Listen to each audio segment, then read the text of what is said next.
بسم اللہ الرحمن الرحیم۔ السلام علیکم۔ یہ ایک چھوٹی سی پہاڑی تھی جو سرسبز درختوں سے پوری طرح ڈھکی ہوئی تھی۔ اس کی پشت پر فلک بوس پہاڑ تھے۔ ان پہاڑوں کو بھی درختوں کے سبز رنگ نے پوری طرح سبز بنایا ہوا تھا۔ پہاڑ کے دامن میں ایک بستی کے کھنڈرات تھے اور بستی کے شمال کی طرف ایک پہاڑی نالا بہتا تھا۔ پہاڑی کے سامنے دور دور تک لمبے لمبے درختوں کا جنگل تھا اور اس کے پار وسیع و ریز میدان تھا۔ دور سے دیکھنے پر پہاڑی پہاڑوں سے الگ معلوم نہیں ہوتی تھی۔ پہاڑوں پر جگہ جگہ زرخیز زمین کے چھوٹے چھوٹے قطعات تھے جن میں کبھی یہاں کے رہنے والے جوار اور مکئی بویا کرتے تھے۔ پہاڑ کی پشت پر مجاہدین کے کوہ دوز نما غار مورچوں کا سلسلہ دور تک پھیلا ہوا تھا۔ پہاڑی کے ایک طرف درختوں کے ایک جھنڈ میں طیارہ شکن توپ نصب تھی۔ اس توپ کو مجاہدین دو شاقہ کا نام دیتے تھے۔ اس توپ پر ایک نوعمر مجاہد مامور تھا۔ اس کا نام تھا علی خان۔ اس کی عمر صرف 13 سال تھی۔ ایک ماہ قبل ہی اس نے اس طیارہ شکن توپ سے دشمن کا ایک طیارہ مار گرایا تھا۔ علی دو شاقہ کے علاوہ راکٹ لانچر چلانے کا بھی ماہر تھا۔ آج سے چند سال پہلے جب اس کا ملک افغانستان آزاد تھا تو علی اپنے والدین اور ایک چھوٹی بہن سائمہ کے ساتھ رہتا تھا۔ اس کا گھر بہت خوبصورت تھا۔ مکان کے سامنے کافی بڑا صحن تھا۔ صحن میں انار اور انگور کے پودے لگے ہوئے تھے۔ صحن کی چار دیواری کو سفید دار ہرے ہرے لمبے لمبے درخت گھیرے ہوئے تھے۔ گاؤں سے تھوڑی دور ان کی زمین تھی۔ زمین میں پہاڑ کے دامن میں واقع تھی اور قریب ہی سے پہاڑی نالا گزرتا تھا۔ زمین کے ایک حصے پر اناروں اور شتوت کا باغ تھا۔ باقی حصہ پر علی کا والد گندم مکئی اگایا کرتا تھا۔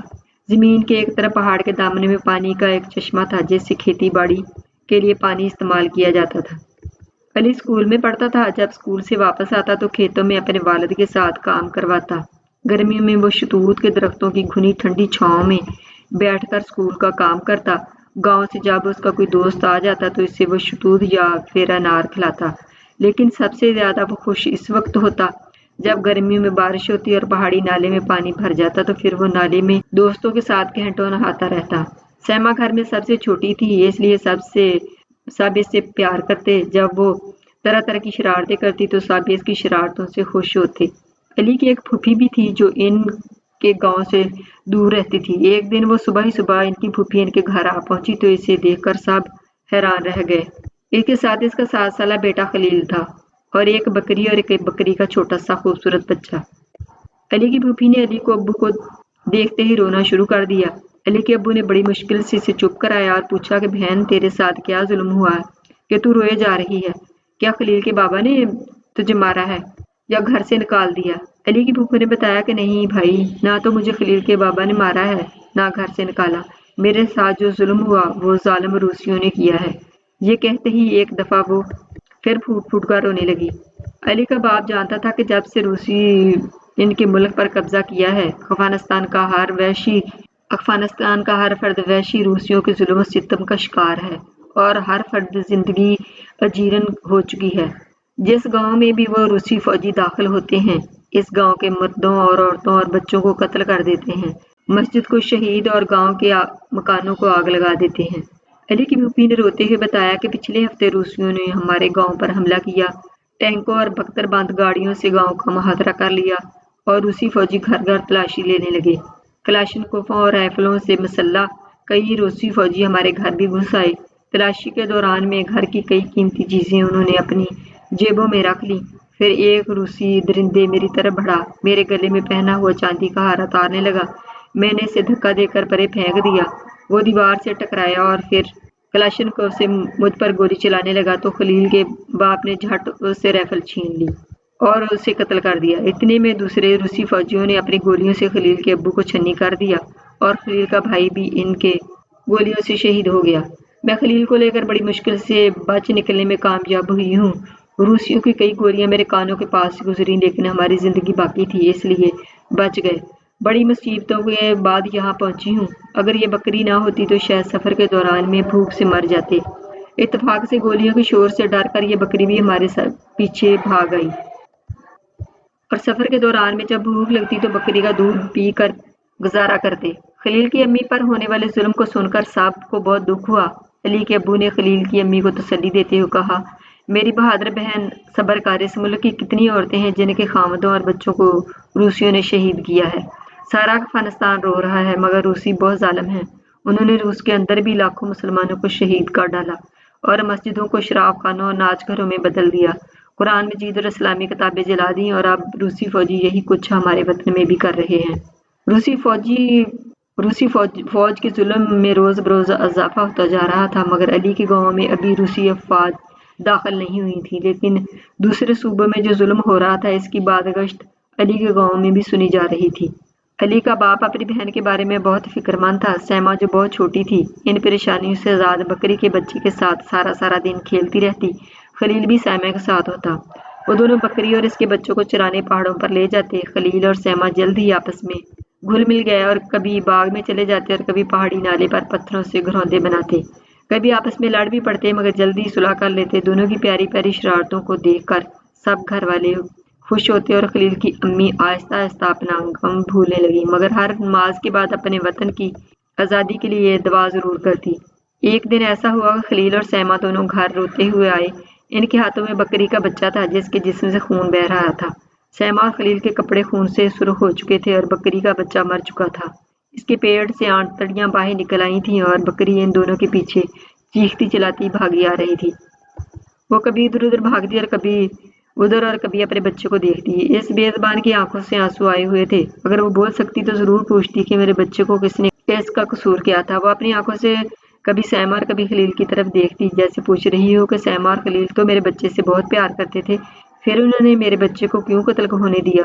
سیما اور خلیل روئے جا رہے تھے، انہیں بکری کے بچے سے بہت زیادہ پیار تھا۔ خلیل کی امی نے خلیل کو چپ کراتے ہوئے پوچھا کہ بیٹا اسے کس نے مارا ہے؟ تو سیما بول پڑی، پھوپھی جان یہ پہاڑ پر ہم سے دور جا کر چل رہا تھا۔ میں اور خلیل بھائی کھیل رہے تھے کہ ایک دھماکہ ہوا، ہم دونوں ڈر گئے، بکری بھاگ کر ہمارے پاس آ گئی۔ جس جگہ دھماکہ ہوا وہاں پر زیادہ گرد اڑی ہوئی تھی۔ تھوڑی ہی دیر بعد میں اور خلیل وہاں پہنچے تو بکری کا بچہ خون میں تڑپ رہا تھا۔ پتہ نہیں اسے کس نے قتل کیا، ہمیں تو وہاں کوئی آدمی نظر نہیں آیا۔ سب گھر والے پریشان تھے کہ آخر بکری کا بچہ کس نے قتل کیا مگر کسی کی سمجھ میں کچھ نہ آیا۔ بکری بچے کو دفنا دیا گیا۔ جب بچہ دفنایا جا رہا تھا تو سیما پھوٹ پھوٹ کر رونے لگی۔ اس کی امی نے اسے چپ کرانا چاہا تو سیما نے کہا امی اب ہم کیسے کھیلیں گے؟ اس کی امی نے کہا بیٹی میں تجھے اور بکری کا بچہ خرید کر لا دوں گی۔ خلیل جو ساتھ ہی کھڑا تھا اس نے کہا مگر ممانی جان یہ بکری اپنے بچے کے بغیر کیسے رہے گی؟ یہ سن کر سیما کی امی کی آنکھوں میں بھی آنسو آ گئے۔ علی پاس ہی کھڑا یہ سب کچھ دیکھ رہا اور سن رہا تھا۔ وہ اس وقت 5ویں جماعت میں پڑھتا تھا، بڑا ذہین تھا۔ اس کی سمجھ میں نہیں آ رہا تھا کہ دھماکہ کس چیز سے ہوا ہے۔ ابھی تو روسی بھی اس گاؤں میں نہیں آئے تھے اور کوئی جنگی جہاز بھی اڑتا ہوا دکھائی نہیں دیا تھا۔ اس نے اپنے باپ سے بھی بہت سوال پوچھے مگر اس کا باپ بھی کوئی جواب نہ دے سکا۔ گھر میں سب پریشان بیٹھے ہوئے تھے کہ گلی میں شور اٹھا۔ علی اور اس کا باپ اٹھ کر باہر دیکھا کہ کچھ لوگ گاؤں کے ایک نوجوان آدمی کو اٹھائے ہوئے لیے جا رہے ہیں۔ اس آدمی کے ماتھے اور ہاتھ سے خون بہہ رہا تھا۔ علی اور اس کا باپ بھی اس آدمی کے گھر پہنچے۔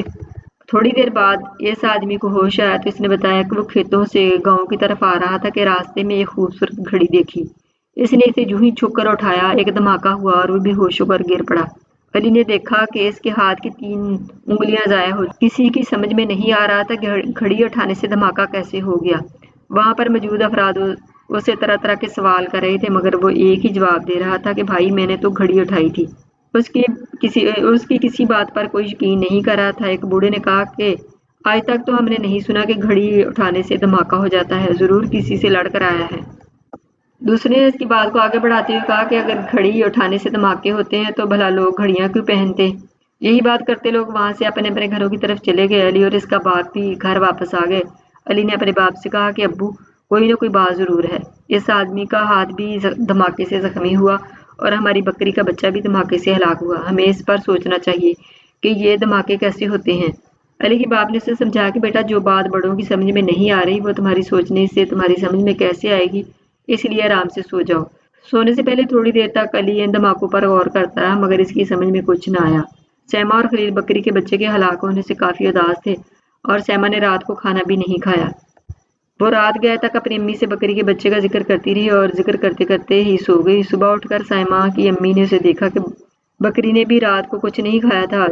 اور چارہ اس کے سامنے ویسے ہی پڑا تھا۔ دوسرے دن صبح کے وقت علی اپنے کھیتوں سے ہو کر ویسے ہی پہاڑ پر چڑھا تو اس نے دیکھا کہ کچھ دور ایک آدمی زمین پر لیٹا ہوا ہے۔ جب قریب جا کر دیکھا تو وہ اس کا دوست احمد گل تھا۔ وہ بے ہوش تھا اور اس کے ایک بازو سے خون بہہ رہا تھا، پورا ہاتھ بازو سے الگ ہو چکا تھا۔ اس نے اس کے بازو پہ پٹی باندھی اور اسے اٹھا کر باغ میں لے آیا۔ اتنے میں اس کا باغ بھی وہاں پہنچ گیا۔ علی نے اسے ساری بات بتائی۔ تھوڑی دیر بعد علی اور اس کے باپ کی کوششوں سے احمد گل ہوش میں آ گیا۔ اس نے بتایا کہ وہ پہاڑ پر سیر کرنے آیا تھا کہ اس نے ایک قلم دیکھا۔ جو ہی اس نے قلم اٹھایا دھماکہ ہوا اور وہ بے ہوش ہو کر گر گیا۔ اسی دن دوپہر کے وقت سیما اور خلیل گھر سے نکلے۔ دونوں پہاڑ پر اسی جگہ کھیلنے کے لیے گئے جہاں بکری کا بچہ ہلاک ہوا تھا۔ وہ بڑی دیر تک اس جگہ کو دیکھتے رہے۔ سیما کی نظر چند گز دور ایک چمکتی ہوئی چیز پر پڑی۔ وہ ایک بہت ہی خوبصورت گڑیا تھی۔ اس نے خلیل کو بتایا بھی اور پکڑنے کے لیے گڑیا کی طرف دوڑی۔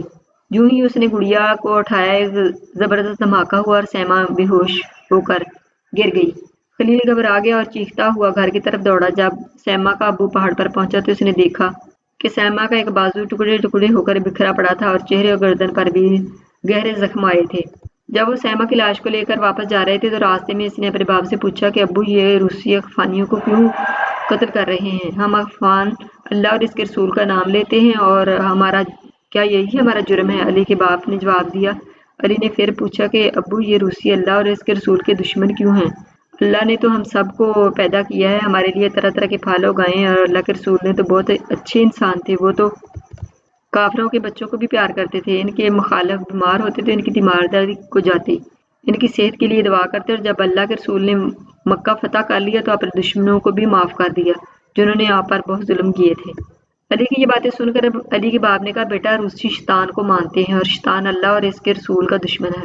روسیوں کا عقیدہ ہے کہ اللہ کا کوئی وجود نہیں اور انسان حیوان نباتات سب کچھ خود بخود پیدا ہو گئے تھے اور آخرت پر یقین نہیں رکھتے، اس لیے ظلم کرتے ہوئے بالکل نہیں ڈرتے کہ اس ظلم کا جواب انہیں آخرت میں دینا پڑے گا۔ اور بیٹا جو قوم بھی اللہ پر یقین نہیں لاتی وہ انتہائی ظالم قوم بن جاتی ہے۔ جب وہ گاؤں پہنچے تو انہیں معلوم ہوا کہ گاؤں کے کئی اور بچے بھی ان بارودی کھلونوں سے شہید ہو گئے ہیں اور بے شمار زخمی سیما کی امی اور پھوپھی سیما کی لاش دیکھ کر بہت روئیں۔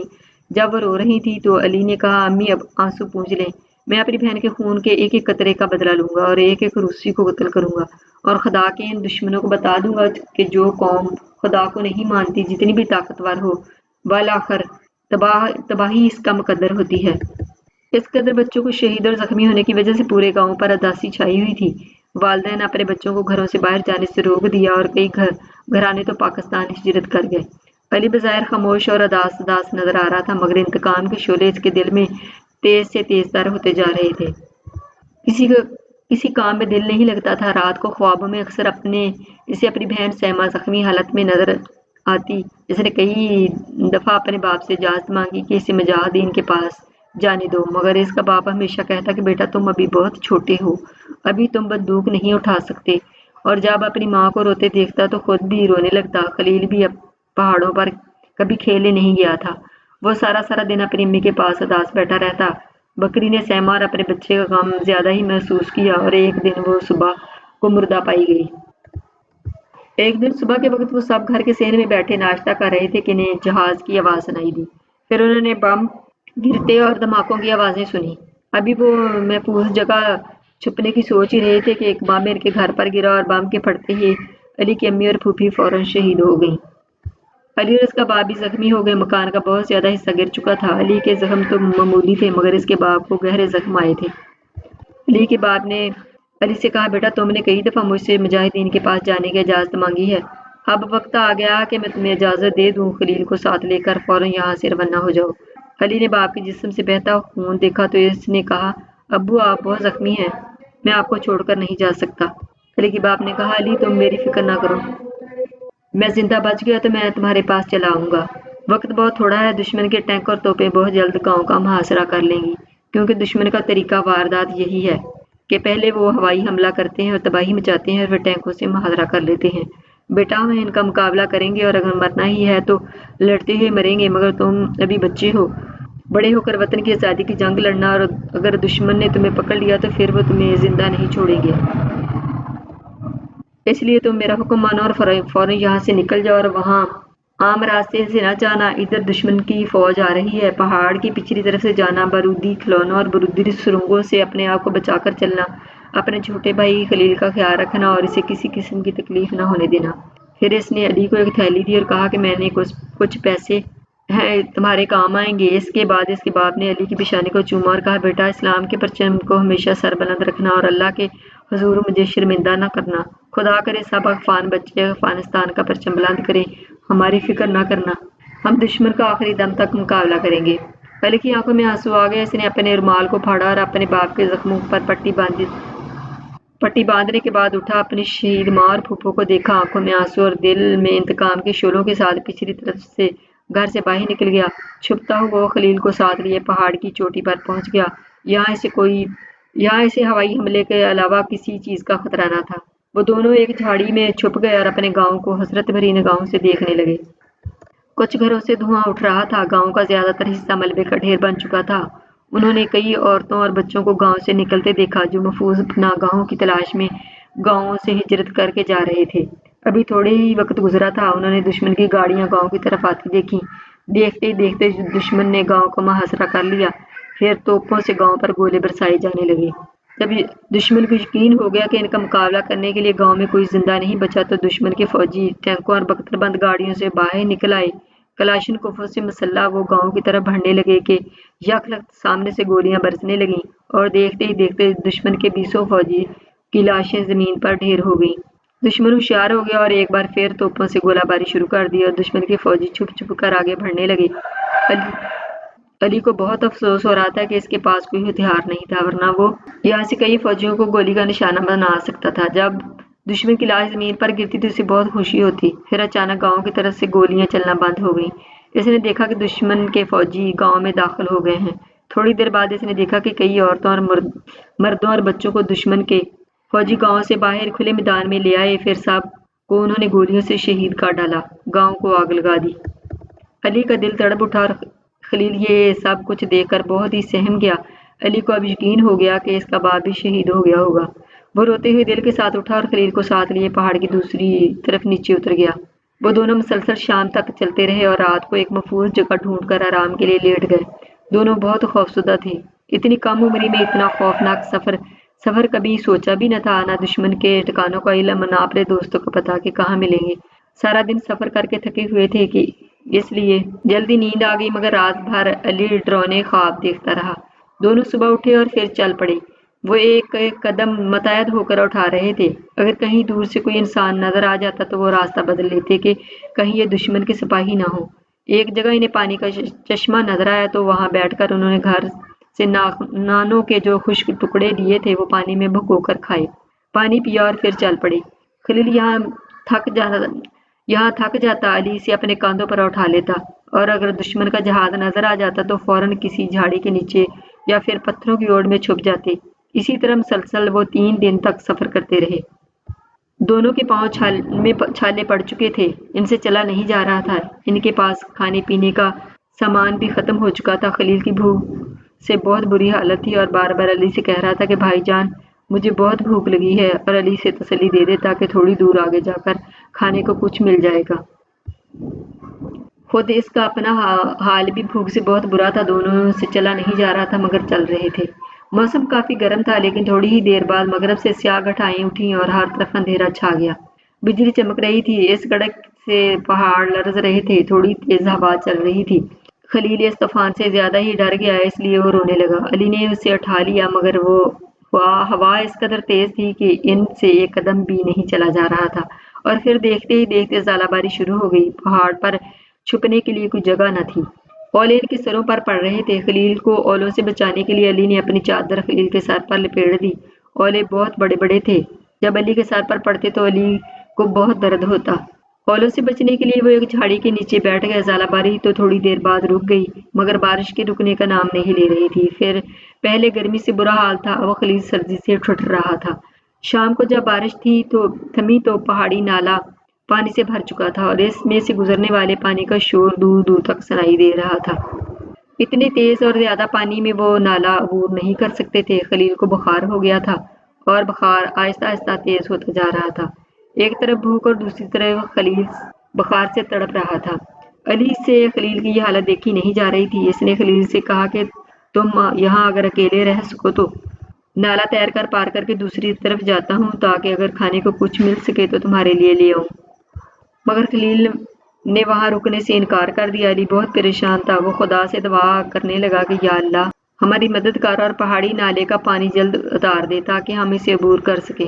اللہ ہمیشہ معصوم بچوں کی دعا سنتا ہے۔ تھوڑی ہی دیر میں علی نے محسوس کیا کہ جیسے قریب سے کچھ آدمی گزر رہے ہوں۔ پہلے تو وہ ڈر گیا، لیکن خلیل کی حالت دیکھتے ہوئے اس نے فیصلہ کیا کہ خواہ یہ آدمی دشمن کے ہی کیوں نہ ہو، میں ان سے ضرور مدد لوں گا۔ وہ آوازیں دیتا ہوا اس طرف دوڑ پڑا جس طرف سے آوازیں آ رہی تھیں۔ علی کی آوازیں سن کر وہ آدمی رک گئے۔ علی جب ان کے قریب پہنچا تو اس نے دیکھا کہ وہ 7 آدمی تھے، سب کے سب مسلح تھے۔ اس نے بغیر ڈرے ساری بات بتا دی۔ بعد میں اسے پتہ چلا کہ وہ مجاہدین تھے اور دشمن کی ایک چوکی پر حملہ کرنے جا رہے تھے۔ بچوں کی یہ حالت دیکھتے ہوئے مجاہدین کے کمانڈر نے یہ فیصلہ کیا کہ 6 آدمی حملہ کرنے جائیں گے اور ایک ان بچوں کو واپس لے کر جائے گا۔ اس نے علی کو خلیل کے لیے تھوڑا سا گڑ دیا جو اس کے پاس تھا۔ اس گڑ کے علاوہ ان کے پاس بھی کھانے کو کچھ نہیں تھا۔ ایک مجاہد علی اور خلیل کے پاس رک گیا، دوسرے حملہ کرنے چلے گئے۔ خلیل نے جب گڑ کھایا تو اسے بھوک میں کمی محسوس ہوئی۔ مجاہد نے اپنی چادر خلیل کے جسم پر لپیٹ دی اور تھوڑی دیر بعد جب نالے کا پانی اتر گیا تو وہ انہیں لے کر دوسری طرف چلا گیا۔ خلیل کو اٹھائے وہ کئی گھنٹوں چلتے رہے اور آخر کار وہ مجاہدین کے ایک چھوٹے سے مرکز میں پہنچے۔ یہ مرکز ایک پہاڑی کے اندر واقع تھا اور غار نما تھا۔ شاید مجاہدین سے پہلے یہاں جنگلی جانور رہتے ہوں گے۔ مجاہدین نے اسے صاف کر کے رہنے کے قابل بنا دیا تھا۔ مجاہدین نے رات کا بچا ہوا کھانا دیا اور گرم گرم چائے پلائی۔ ایک مجاہد کے پاس بخار کی چند گولیاں تھیں۔ اس نے خلیل کو کھانے کے لیے وہ گولیاں دیں۔ تھوڑی دیر بعد خلیل سو گیا تو علی بھی سونے کے لیے لیٹ گیا۔ صبح جب اٹھے تو خلیل کا بخار اتر چکا تھا۔ مجاہدین ابھی ناشتہ کر رہے تھے کہ رات کو مجاہدوں کا جو گروپ چھاپا مار کارروائی کے لیے گیا تھا واپس آ گیا۔ مجاہدین کے کمانڈر نے آتے ہی سب سے پہلے علی اور خلیل کا حال پوچھا اور پھر بتایا کہ شب خون کامیاب رہا۔ دشمن کے 20 سے زیادہ فوجی مارے گئے اور گاڑیاں تباہ کر دیں۔ بہت زیادہ اسلحہ ہمیں مال غنیمت میں ملا۔ پھر کمانڈر نے وہ اسلحہ دکھایا جو مال غنیمت میں ملا تھا۔ علی اور خلیل وہاں 3 دن تک رہے۔ پھر کمانڈر نے انہیں ایک مجاہد کے ساتھ پچھلے مرکز پر بھیج دیا۔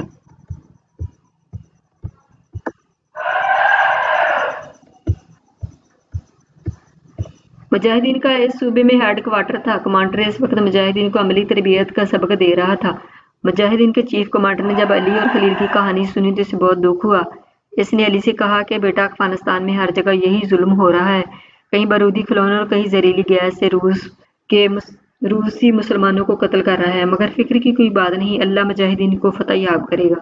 علی نے کہا دشمن کے پاس تو بمبار طیارے، ہیلی کاپٹر، ٹینک اور دوسرا جدید اسلحہ ہے، نہتے مجاہدین اس کا مقابلہ کیسے کریں گے؟ علی کے سوال پر کمانڈر نے کہا بیٹا دشمن کتنا ہی طاقتور کیوں نہ ہو، اللہ سے زیادہ طاقتور کوئی نہیں۔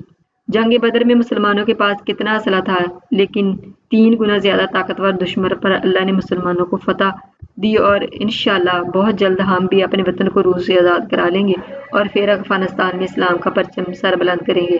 چند ہی دنوں میں علی مجاہدین میں گھل مل گیا اور پھر ایک دن اس نے کمانڈر سے کہا کہ مجھے بھی بندوق دی جائے، میں دشمن کے خلاف لڑنا چاہتا ہوں۔ کمانڈر نے علی کو سمجھایا کہ ابھی تم چھوٹے ہو، میں تمہیں اور خلیل کو پاکستان بھیج رہا ہوں، وہاں تم اسکول میں اپنی تعلیم مکمل کرنا اور پھر واپس آ کر جہاد میں شریک ہو جانا۔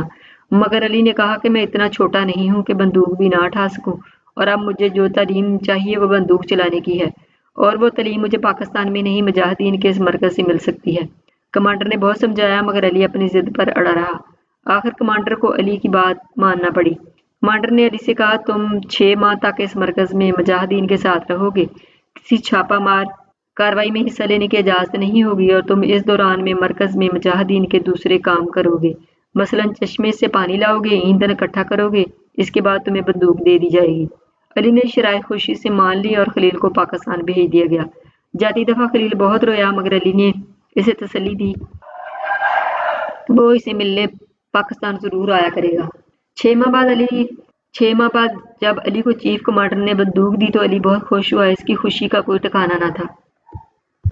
جب علی کو بندوق اور دوسرے ہتھیار چلانے آ گئے تو چیف کمانڈر نے علی کو چھوٹی چھوٹی چھاپا مار کارروائیوں میں حصہ لینے کی اجازت بھی دے دی۔ ان چھوٹی چھوٹی کارروائیوں میں علی نے ثابت کر دیا کہ وہ کسی بھی دوسرے مجاہد سے کم نہیں۔ علی نے جلدی ہی طیارہ شکن توپ اور راکٹ لانچر چلانا بھی سیکھ لی۔